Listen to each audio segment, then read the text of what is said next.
Welcome back to the Turn on the Music podcast. My name is Kyle. This is episode 12. We're going to be doing the second to last chapter of the music lesson. And to do that, we have CJ. CJ, how are you, sir? I'm doing well. How about yourself? Yep. Yeah. Well, look, I just looked at my book upside down. See, there you go. Oh, boy. Yeah, it's been. Yeah, no, I feel that. It's definitely been. Yep, it's been crazy. So Yeah. let's just move on to music. So what do you listen to? Anything different? It's funny. The past few days have been so just stressful Mm-hmm. that I haven't listened to much. Gotcha. And it's like I get in the car and I just drive and go to work. Right. And then I come home and I don't even put music on. But I have been putting on uh Corey Wong, the Mm-hmm. live show from Amsterdam. Okay. And I actually listened to Hailstorm Oh, okay. because we played them on Sunday night, Yep. this past Sunday when we were live, and I was like, I would check them out. So I listened to them. They're pretty good. I do Cool. like them. Nice. And then I think that's about it. I don't think I really changed it up too much. I think Hailstorm was the biggest change. Cool. Yeah. How about yourself? It's the same. I'm still listening to that Corey Wong Power Station Live album and Mike Farris. Those are the two. I did a little bit of Rebirth Brass Band today, a little bit of Bella Fleck today also. Oh, nice. We're having communication issues at work. So I listened to Communication by Bella Fleck and the Flecktones in hopes that someone would hear and go, oh, I get it. That's not a So- bad idea. I have the same issue at work. Maybe I should do the same thing. Yeah, just play it on repeat, see what happens. That's good. That's good. So, yeah. Yeah, And it's been so I told you about the Jeep. So Yeah. for those that don't know, I ripped the top off my Jeep on Tuesday, and so Wednesday I drove my mom's car. So I didn't start listening to our podcast until today because I got back in the Jeep today since it stopped raining. But so I'm behind on everything. So it's like just trying to catch up. that's what it feels like right now is playing catch up. Mm-hmm. I can't wait till July 1st. So everything that needs to be done is done. Right. Right. And then the summer will lighten up a little bit, but still, it's just be Mhm. nice to. Yeah. Yeah. Crazy. All right. So let's get into the book because that's what we're here to do. Yes. The book. Let's check something. Okay, good. So All right. this We are on measure 12, which he calls the last measure. the last measure. Yeah, I was going to say this is chapter 12, but he calls it the last measure instead of measure 12. Right. And it's I need entitled. to get it on blind mode. Hang on. It's entitled The It Dream. was on blind mode and I didn't realize it. Okie dokie. There's a lot packed in this chapter, and it's only like 10 pages, 11 pages. I know. Yeah. Yeah. So the tagline is in all your musical years, when have you ever truthfully said thank you to your bass guitar?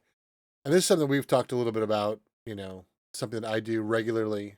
And I think you said you were going to start trying to do it. Yes. I don't think I've ever said thank you to my saxophone or any instrument that I played, or even to my voice. Mm-hmm. I don't think I've ever done it, and I think that it's a great idea, great thought. Yeah. And what's after funny reading is- this chapter, it hits more. Absolutely, yeah. And what's funny is when I was rereading the chapter this week, when I got to the part where he was talking about it, it says that you have to like thank yourself and thank your life. I'm like, I never did that either. Like I just focused on the instrument part. It's like, Right. how many times have I read this book and I haven't realized that part of it? And it's like, well, of course, things are weird because I'm just kind of doing half the job. Yeah, and it just in the general thing, taking the thanking your instruments out of it, but thanking yourself.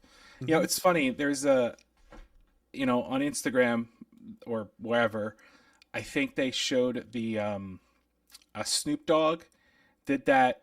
I think it was a commencement speech. I could be completely wrong, but there's audio of him going, "I'd like to thank myself." You know, and he goes through the whole thing about thanking himself Hmm. and why he is where he is because of himself. Right. And I think that's very interesting because it makes sense. You know, like, Hmm. not that you shouldn't be thanking people around you, but why aren't you thanking yourself? Right. That video is very different than the Snoop Dogg video I saw on Instagram, which was which was Snoop Dogg voiceovers like nature documentaries. That's those are good. I've seen those and heard those. Those are funny. So, But it's a very it's a tough concept because it's not something that you're taught. right. Which I don't think there's anything wrong with teaching whomever or Hmm. showing whoever that it's okay for you to thank yourself. Yep. We go around thanking people. Thank you for doing this. Thank you for Hmm. doing that. But you know, what's wrong with saying to yourself, "Thank you for getting me through the day"? you know, Right. like Yep. thank you Yep. for letting me handle the ignorance that I've dealt with all day But long. and I think it's also a delicate line Yes, to yes, approach because it can get out of hand, and that's when the ego gets involved, and that's where there's a lot of issues. I think these days, anyway. So yeah, I think it's a balance that you have to kind of play yes. around There, with. no, I agree. I agree. As much as I joke, I totally agree that there's a full on balance to it. Like you're not like it's just like it's like thanking your body for you know being well, Right. whatever, Right. like as he said in past chapters, thanking the headache that he got And he for says it again in this or chapter too. Yeah. yeah, yeah, stuff like that. It's just it's the seriousness to it is it's they're minute little things, but it's the little things that you kind of like pass over. Hmm. Yeah, absolutely. So your thoughts on the beginning of this chapter? Um, this is another thought that I never had before. When he starts talking about the beginning of this dream, um, it hit me that it sounded a little bit like a meditation. Um, Okay. so he's in the beginning of the chapter. He describes himself as like a little old bag lady who's just running around and picking up her own possessions, and but the possessions really turn out to be his thoughts. And one of the meditations that I did with I think it was one of Joseph Goldstein's meditations. He does meditations through an app called 10% Happier, which is Okay. an app that's available on the App Store. Not sponsored. Not sponsored. But Dan Harris is the one that kind of started it, and Dan Harris is a news anchor or was a news anchor for ABC. I don't know if he still is, but he had a panic attack on live TV one day, and after that, he like took time off and started to get into the meditation, and then he decided that he had such a great benefit from it that he decided to start teaching it and help others cope with what he went through. And one of the people he brings in is Joseph Goldstein, who is a fabulous meditation teacher. And one of the meditations he walks you through on the app is it's almost like he says it's almost like you're sitting in a movie theater and all of your thoughts are just kind of playing on the movie screen, and you just Okay. acknowledge that they're thoughts. You don't try and do anything with them. You just say, okay, that's a thought, or okay, I'm planning this, and you just kind of put a tag on those thoughts, and then they disappear. And it's weird because like your brain, otherwise, if you don't, like your brain focuses on them and they just kind of repeat. And what I was Right. finding was and it's almost like he was like the way Victor was talking about it, picking up his thoughts. Like for me, it was like that's what I was doing during this meditation. When I tagged them, it was like I was like acknowledging that they exist and kind of taking ownership of them, and then they disappear. So it reminded me of that meditation. It was kind of weird. In fact, what just to give you an idea what Victor says, he said, is this where it was? Oh yeah. So he said, I thought about all the so-called crazy people I'd ever seen walking the streets. Maybe they weren't all crazy. Maybe their minds were just open, too open for their own good. Maybe they just didn't know how to process all the information they were receiving. And to me, that's what meditation does for me is it because my brain just goes and goes and goes. And the meditation that I practice is just acknowledging that my brain does that, and when I can acknowledge it and then turn it around, that's when I get focus. So I don't know. That's that's my take on the beginning of the chapter anyway. But I mean, it makes sense. I mean, it's an organization of your thoughts, Right.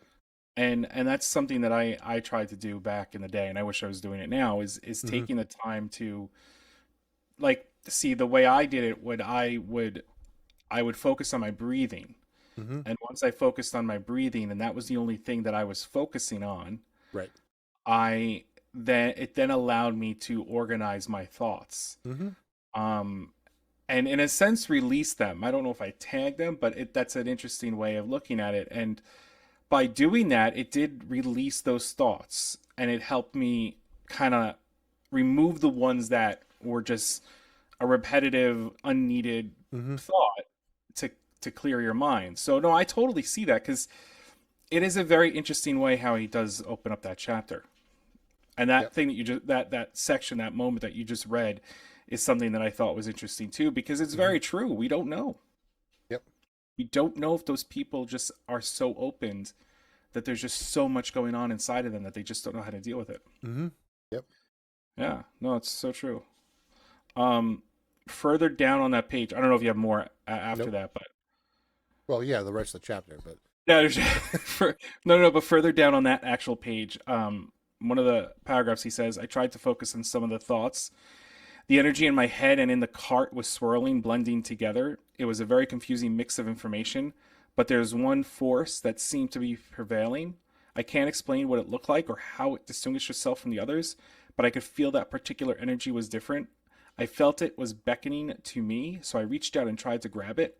It grabbed me instead. It was a gentle tug to which I immediately surrendered." And I know we both know what that leads into. But I thought that was interesting because he said he tried to focus on some of the thoughts. mm-hmm. And when he started focusing on some of the thoughts, and this is to what you were just saying, everything blended back together.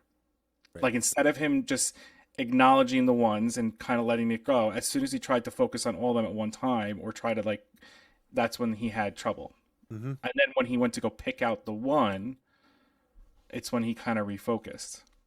Yep. And the emotion or the thought that grabbed him was music. Mm-hmm. Yep. Was And when he realized it was music, he said, "I never realized you were really alive." And then she responded, "I know you have chosen not to realize it, and that is why your musical life has never been alive. It is also why mine is fading." And he asks, "What do you mean by that?" And she responds, your approach toward me has been as if I'm not real, like I'm a dream. You feel that I do not exist until you create me. And even though you feel I am a creation that is separate from you, most musicians in your time feel as you do. Because of that, I am dying and in need of your help." And to relate this back to the other book that I'm reading, Awakening Spirits, which I still haven't finished because just dense and I need to keep going through it. because you broke Um, the Jeep roof. That's that why. too, yeah. I was just saying that my brain is dense I and don't know. I'm too dense to get it through my head. But this is what I think it's another analogy for the spiritual mind versus the physical mind. You Oh, know, absolutely. that's just another analogy, and it's another way of saying it directed towards people who are more sensitive to music, I think. No, I totally agree with that. And by the way, I ordered the book from a place on the West Coast. Oh yeah? They had a copy, and I should be getting it within the next week. Sweet. I was kind of shocked. It is a used book, but whatever. You know So what? what? That means there's energy in that book. Someone read Mm-hmm. it. That's That's right. how I see it. Yep. Um, yes, but I totally agree with you. I feel like there's that. Yes, yeah, definitely. Mm-hmm. Um, and he states that he could tell she wasn't well, and then she continues at the bottom of the page because he asks how he can help her. When you were young, you weren't afraid to dream, and it was those dreams that gave birth to your reality. And I have this whole paragraph Yeah, underlined, I but do too. essentially, it's basically you knew that I was alive and inside you. You could feel our union, and you would express it at any time and in any way you chose. As you grew older, you yearned to know more about me, but through lessons and books, you abandoned your own experience for someone else's. The more you learn, the less you felt. The more you opened your eyes, the less you dream. The more you practiced, the less you played. And soon you forgot about me. There is no one to blame for this. Your parents and your teachers did what they thought was best for you, but it was the way of learning that diminished a lot of your natural gifts.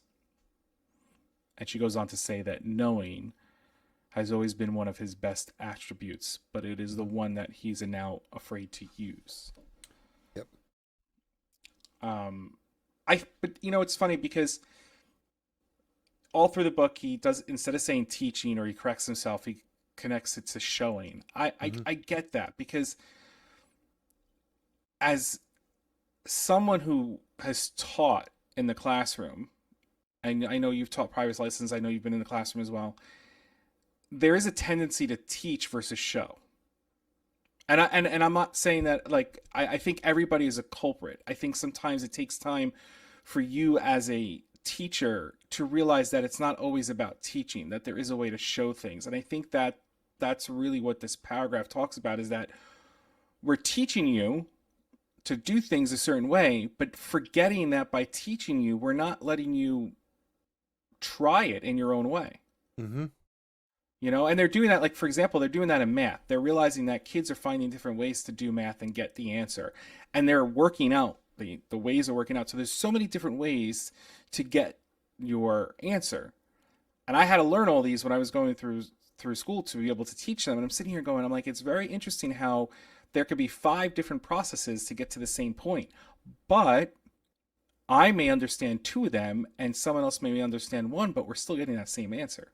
Right. Yeah, and I think that that's my opinion, is that's kind of what is being said here. Yeah, I agree with you. Mm. Um, let's see. She goes on about talking. Well, music goes on about talking about being a child, Hmm. and I don't know, where were you going after this? I don't know how far ahead. Well, I think just, I mean, there's a lot more I highlight in between, but Yes. I think what it comes down to is, because Victor says that, like, he's lost the ability to do this, and I think that we've kind of said, especially I've said it the last several weeks, and music responds, you never completely lost anything. You just buried those gifts way down and deep inside you. You must recognize them and bring them back to the forefront of your being before I will become enjoyable to you again. And then she talks about music lessons and all these things. But I think that again, it's a relationship between the physical and spiritual mind that we've been talking about. So much of our society pushes us to in a direction where we lose the spiritual mind, and it's interesting because you think about, I think anyway, that young kids are still in that spiritual mind, and the more we teach them, the further they get away from that spiritual mind into the physical mind. I don't think it's just because they're getting older. I think it's just because of the way our society is built. We teach them how to get out of that without realizing it. Right. And I think it's important to note that when we speak about spirituality, it's however you feel that spi- it's your spirituality. Like, we may think about it one way, you may think of about another, but Hmm. in the same sense, we are thinking of the same thing. So Right. it goes to this, raising our son, and I was raised Catholic, and my wife is Jewish, and as I don't follow Catholicism, right? My belief system is completely different, and Hmm. that's a whole other podcast. But my we chose to raise our son Jewish, and my thing is this: I just want to give him a foundation, show him a foundation of a faith. And you know what? If he decides at the age of 18, 19, 20, or 30 that Judaism is not his faith and Hmm. spiritually he needs to do something else, or even if it's earlier than that, I'm okay with that. But Hmm. at least he had a foundation shown to him Right. to find his path in that spiritual growth. Hmm. And I think that that's an important thing to say, is that we're not just talking about energies from the book and how we're just talking about as a general, as a broad aspect of what spirituality is. Whatever yours is gets diminished. Right. And I agree with you on that. I think Hmm. as a society do. We Yep. we make it difficult. Mm-hmm. And that's why I respect anybody who keeps their spirituality and their faith. I can sit and talk to you about your religion, whether I'm into it or not.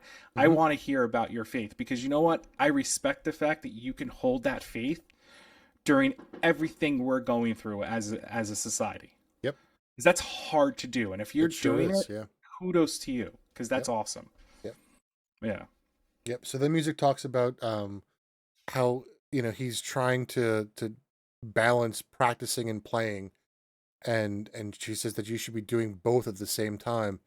And then she says, you have not been smart enough to figure that out yet, meaning how to balance playing and practicing. But know this: as your final days approach, their final numbers, you will not spend one moment wondering whether you've practiced your bass enough. And then he says, thinking about my final days was disturbing, but I knew what she was saying was true. I would never again allow myself to waste precious time worrying about something as trivial as practicing. And that's something that I've always tried to do, and I'm terrible at it. Um, is every time I practice, I'm playing, not practicing. But I still, I'm terrible at it. I haven't mastered that yet. It's hard to do Mm-hmm. because it's ingrained into you as you're growing up to practice, practice, practice, practice, Mm-hmm. practice, practice. And I have to say, my friend's son is taking trumpet lessons, and they're very good at encouraging him to practice, and he has a great way of like having him practice, and they ask him to film him, and then they send it through like the WhatsApp so the teacher can hear what he's doing and say, hey, that's a great job, that's awesome. And there are times that like they're doing the practicing, but they're also just playing. Mm-hmm. Like he's just playing with him. He's Yeah. letting it. He's like pick a piece of music and just play with it, whatever. And I at first I was like I was concerned that he was going to a teacher that was too ingrained in the teaching. And then when we were talking more about it, and I was talking to their son about it, I'm like, that's awesome, Mm-hmm. that's great.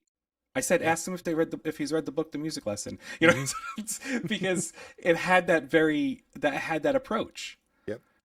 and this teacher, plays in jazz groups and stuff like that. So he's an active musician, but it was very cool to hear that aspect of it, and he's more into it because of that than not.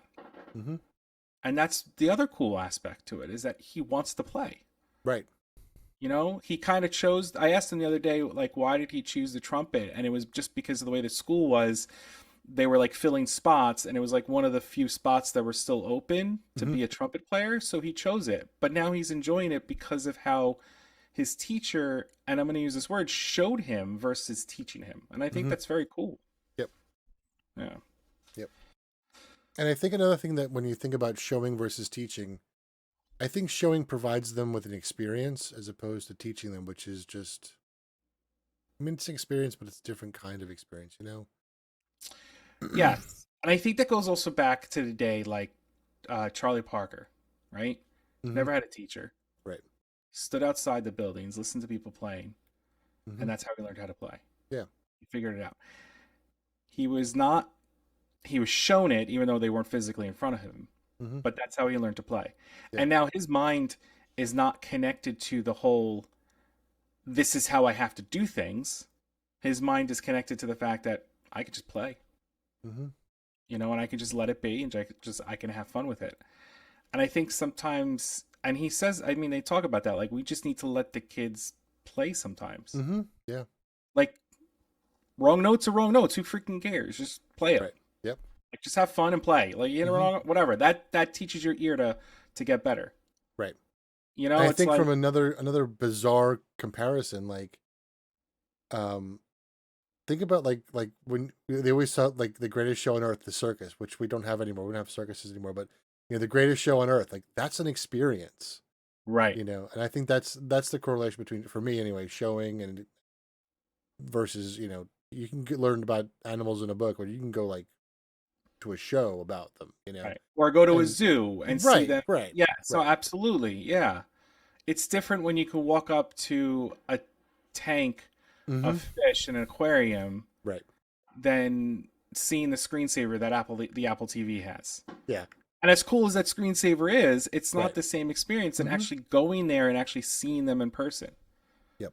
Absolutely. No, I Yep. totally agree with that.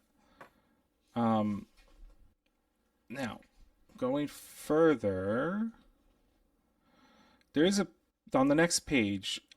It says, she says, in your mind, music is not a part of who you are. It is something you have to go to somewhere else to do. Whether it is the woodshed or the nightclub, you feel that you must go to that place to find me. You do not carry me inside you all the times the way you once did. Actually, there are few who do anymore. The lack of unison is causing me to die. Yeah. And it's funny, I've always said that through, I say trials and tribulations, but through everything that I've gone through in my life, the ups and downs and ins and outs, the only constant that I've ever had in my life was music. Mm-hmm. And it's funny because I've spoken about this, not on here, but to somebody else. And there was a time, and I still feel this way, that it goes to this, like, I feel like I've broken up with music. Mm-hmm. And I feel like I am trying to rebuild that relationship with music. And right now I'm not performing. I don't really have a place to practice. I'm not complaining. I'm just saying it's hard for me to do that stuff. Yeah. Um, but reading this chapter is kind of like, oh man, this is it. Like, I feel this way. Mm-hmm. I've lost this relationship because it was always there. No matter what I went through, I could turn to music and it was there. It was my emotional support. It was the constant to help me stay afloat. It was whatever you want to call it. It was there. And I feel like it was there more for me than I was for it, Right. you know? Mm-hmm. And you read that paragraph, I'm like, oh, I'm a part Yep. of the problem. Like, Yep. yes. Mm-hmm. For sure. Yeah. Me too. Me too. Um I mean, this whole page is just a whole bunch of it. Like, the music talks about being a child. Mm-hmm. You didn't think about it. You didn't care. Right. And then she goes on, regain your knowing of me. And we talk about, like, it says books and teachers can be assistants, but never let them take the place of your natural gifts. Mm-hmm. Yeah. Yep. Yep. And then she says, she asked Victor to give 5 words that describe music. And he responds with love, emotion, beauty, expression, harmony, communication, spiritual, natural, vibrations, and God. And music responds with, notice that you didn't say things like key signatures and chords and rhythm and all these things. You were using different words, not necessarily musical words, you know. Um, and she says, you have spent years learning how to play the bass so long that you have forgotten that it is music you should be playing. The bass is just a tool to help you express yourself through me. Why then, after all these years, do you continue to focus on the tool? You have forgotten. I patiently await for your return. And then she says, this was a good one. I like this quote a lot. If you wanted to know more about your mother, would you get a book and read about her? Would you find a teacher to teach you about her? A book might help you find your mother, but once you find her, would you worship the book? Would you even need the book anymore? Or would you go directly to your mother and talk to her, listen to her, experience her, and unite with her? You and I both know the answer.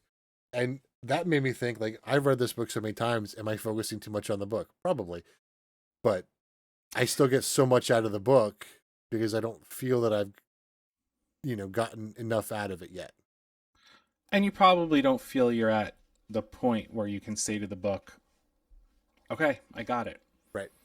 Yeah. I mean, but the thing is think about how impactful the book is that we give it to people. Yep. And we know that for us, I mean, all right, look at it this way. And I'm not trying to say this is better than the Bible or equivalent. Mm-hmm. I'm just saying. So think of the Bible for a second, right? In your religion, okay, so actually let's just talk about all holy books. Forget about the Bible. There's all holy books out there. You have a religion, and you're given the holy book. And the holy book is read this and use this to guide yourself through your life. Right? At what point do you let go of that book? Right. I mean, it's different for every person, I think, but Because interpretation is different for everything. exactly.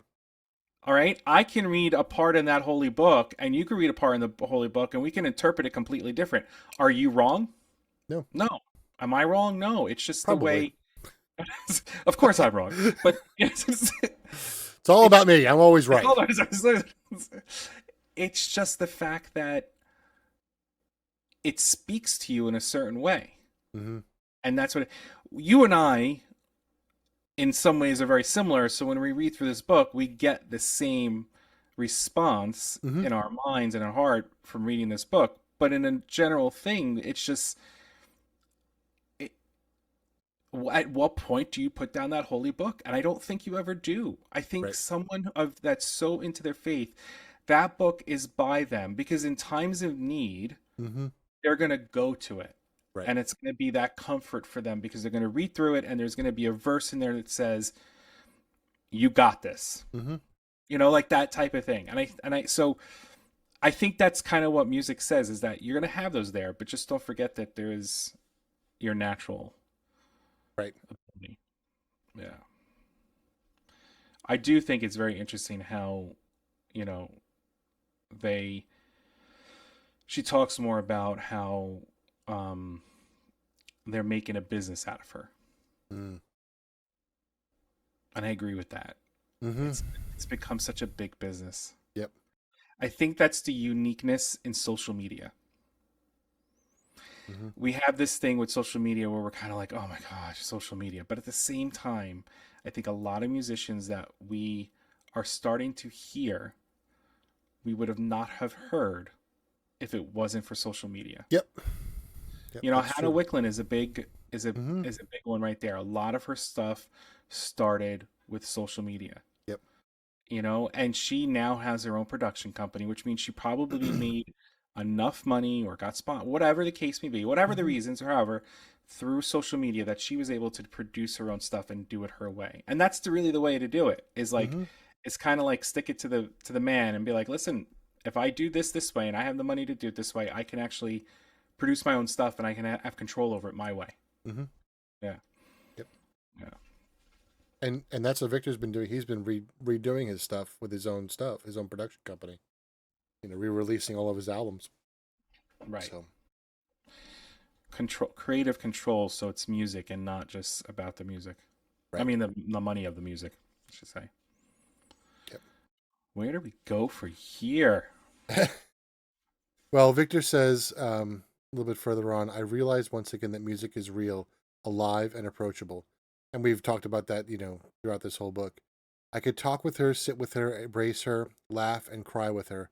I also knew that I didn't have to try to create her anymore. She already exists. All I have to do is come to this place, and music will be waiting, complete, whole, and alive.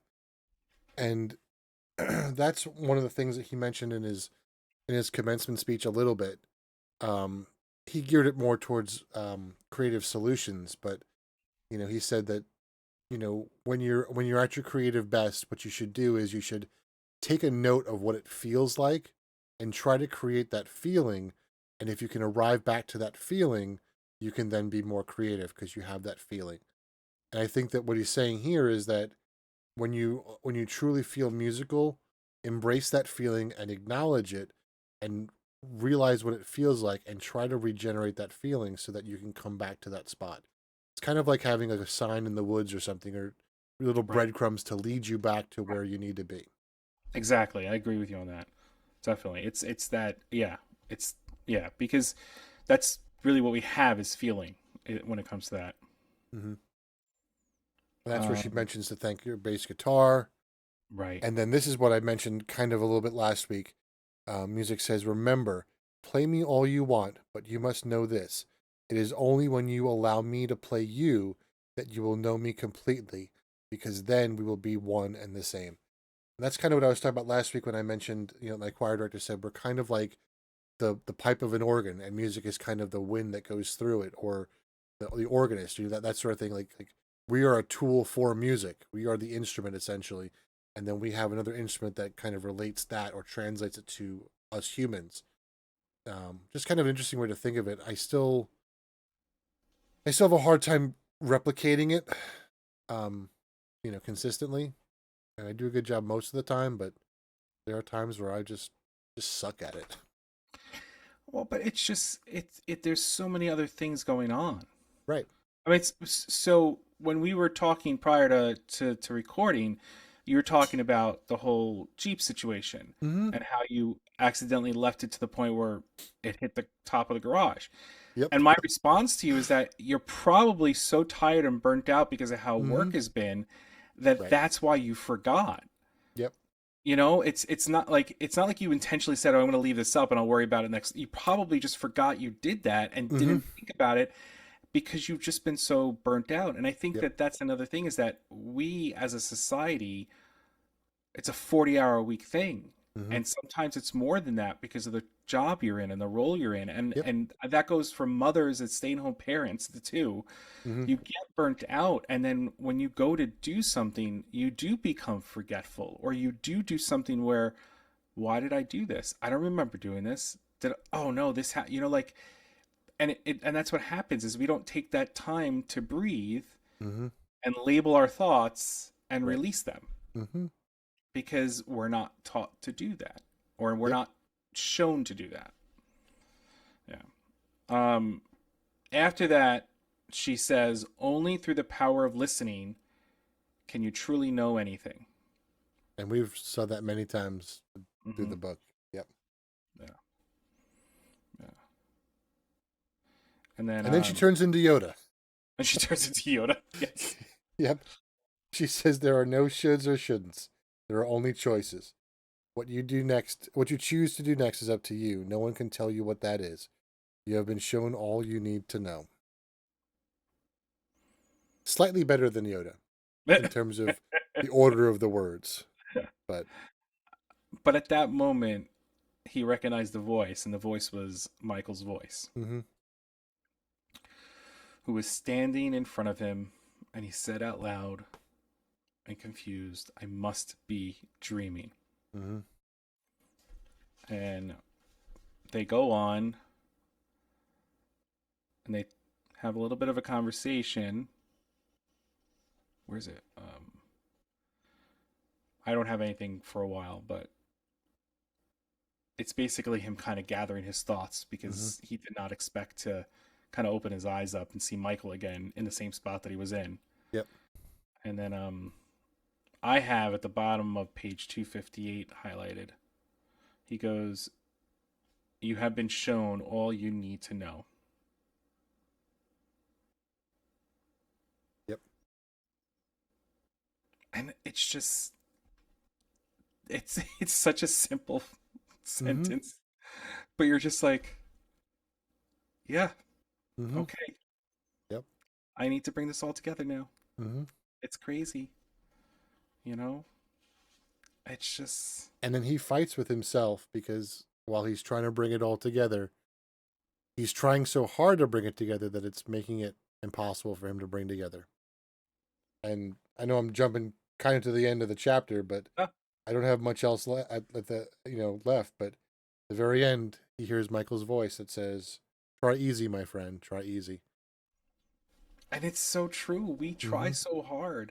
There is something that he does state before that, and there was something that, and I wanted to. He goes, I shook my head again. This is after him doing anything. And he said, I accidentally plucked a string on my bass guitar. Mm-hmm. With the bass line in my lap, the sound reverberated through my body, triggering a familiar feeling. I was starting to regain composure. And I thought that was interesting because it was just one pluck, Mm-hmm. a vibration. And it's like the vibration basically like shook him back into place Right. in that moment. And then yeah, that ending is And that almost reminds me of earlier in the book where they were talking where they had the car accident. mm-hmm. um and they were singing to the man that was hit, and it's almost like it was the right vibration at the right time. And I think about Right. like, it's a weird comparison, but the way you tune a timpani, you blow the pitch and you hum, and if you hum close enough to the drum as you're tuning it, once you get the right pitch, the timpani vibrates. So you use sympathetic vibration to tune the timpani, which is, Right. I think it's like it's almost like when he plucked that string, the sympathetic vibration was the right vibration to get him in the right where he needed to be. Right. So But it's all vibration. right, yep, That's all it is. mm-hmm, Like we listen to certain singers or certain instrumentalists at certain points because of the vibration of the music. mm-hmm. Like you've been stuck on Corey Wong and the what was it, the Power Station, Um, yeah, Power Station Tour Live. right? Yep. There's a reason why you're sitting on that. It's not just Mm-hmm. because it's very good. It's hitting you in the right way. Mm-hmm. Yep. And that's why Like I stick with albums for so long. Like this is so Mike Ferris was there for a while for and then like before that it was that Punch Brothers album. I was on that album for like 6 weeks. yeah. Oh, I So listened to Celebrants too. That was the other one I listened oh to. good. That's a good I did that's another I good did one. listen to that for a little bit. I stopped it halfway through, not because I wasn't liking it. The weather Mm-hmm. got really nice, so I put the windows down and I put some Corey Wong Gotcha. on because it was a little bit stronger. But Mm-hmm. there, like Nickel Creek, we've spoken about this in our live shows, and we've spoken about this in our past episodes. It's like listening to a group of friends play. Mm-hmm. Like you feel Yep. familiar, and putting on any one of their albums, you're sitting there going, okay, this is good. Like I feel Mm-hmm. like I'm sitting down and having a cup of tea or a cup of coffee or even a drink and just listening to my friends play around a Mm-hmm. campfire or just sitting in the like that's what they feel like to me. Yep. You know? Of course I'm sitting next to Sarah Watkins, but that's a different story. Mm-hmm. Yeah. Yeah, Corey Wong's really growing on me, and I sent it to you last night. I don't know if you have a chance to see it I yet. didn't. I was gonna look at it later. So I sent you two different videos. One of them is that group Truesdale. Yes, I need to Um, listen to them again. their harmonies are just. I'll put both links in the show notes this week. But they did a live NPR thing that their harmonies like it's the whole thing starts like she plays like a note and then all of a sudden like this like chord like emerges out of this one note. It's like where did that come from? And it's all their voices. It's just it's so good. And then there's a video of Corey Wong playing little instruments. Like every single instrument they play is a tiny instrument. So like he has Sierra Hull on there playing a mandolin. He's playing one of those little travel guitars. They have a sopranino saxophone, a That's great. piccolo, a melodica instead of a keyboard. And they actually called Fender and got them to send them the smallest bass they make, and they were playing the tiny little bass. It's just the way it sounds is just so cool. Yeah, So, yeah. That's awesome. but I'll put both those links in there so you guys can check that out. Yeah, Um, they did we did so this episode comes out so like 2 Sundays back when this episode comes out, we did a live show of cover music. mm-hmm. And what song did that group of trio, that female trio Wouldn't it be cover? nice by the Wouldn't it Beach be Boys? nice by the Beach Boys? And we're both Beach Boys fans. Mm-hmm. We both know Pet Sounds is a fantastic album, Yep. and we were concerned because you got a trio, and it's hard to Mm-hmm. really do a good cover of their music, Yep. and they blew it out of the water. Yeah, they really did. It really did. Like Yep. they had such like it felt like Pet Sounds, Mm-hmm. like the song from the album, but at the same time there was another like magic to it because of their Mm-hmm. harmonies. Yeah. It really was. And the Beach Boys, they sang so well together. Their Mm-hmm. harmonies were so good. Their Yep. voices were good. This was just like, hey, we can do this Mm-hmm. with three voices. And they're Yep. just like and they did it. Yep. I can't remember the name of the song they covered in this NPR one. It's not one that's familiar to me, but it was so good, just so Yeah. good. Yeah. That's awesome. That's very cool. Yep. So we've got one chapter left. Yes. It'll come out next week. This is a one of our shorter episodes actually, and I I think think next the week next will one's be gonna be a short one too. a short one too. So thank you guys for tuning in this week. Yes. We are Of course, we do this every Tuesday, and then we'll be on the Twitters, on the YouTubes. Our YouTube version of this comes out on Mondays, and then we're of course streaming on Twitch.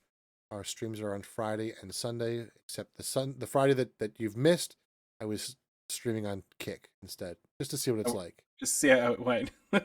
So yeah, we'll see how it goes. I'll let you know. But you missed Mike Farris. That's who we're doing tomorrow night. Well, the Friday that you missed. So yeah, make sure that you're following us on the podcast here. Give us a follow. Make sure you give us a 5-star rating and all that good stuff. And follow us on our socials. Make sure you join the Discord too, and Yes. follow us on Twitch so you know when we're going live. And Yeah. I'm gonna add the Kick link in the description just in case I decide to go live there at other times. I don't know what's gonna Okay. happen with Kick, so That's I'll add awesome. that. And anything else I missed? No, I'm I sure mean you it's all got the covered in the closing anyway. closing, So and we have the link tree link in the show mm-hmm. notes, so that will bring them to everything as well, so they can Yep. see what's available. I think. Do we still have the cover list available? Did we get rid of that cover playlist? No, the playlist is still there. Oh, maybe I'll create a link to that too, because we Sure. have the link to the first season of all that music. Yep. Mm-hmm. But the covers was fun. Maybe Yeah. I'll throw the link up there. And I think we're gonna do another cover Yep. live cover Mm-hmm. show. I think that was a lot of fun. Yeah, and if you missed the cover show, what happened was we put a Google form out for folks to recommend cover songs for us, and we played the cover, and then we played the original, and we all kind of voted on which one we liked better. And surprisingly, the covers won out more often than not. Yeah, yeah. Surprisingly, they did. Yeah. I mean, had some originals that you couldn't say no to, but Mm-hmm. yes, that's very true. Yep. Yeah, that's awesome. All right. So with that, we'll see you guys next week. We'll Yeah. finish up the music lesson, and then we'll Yeah. Thank you get for started listening on the every next week. one. Yeah, Yeah, thank you guys so much. Have a good one, everyone. have a good one. See ya.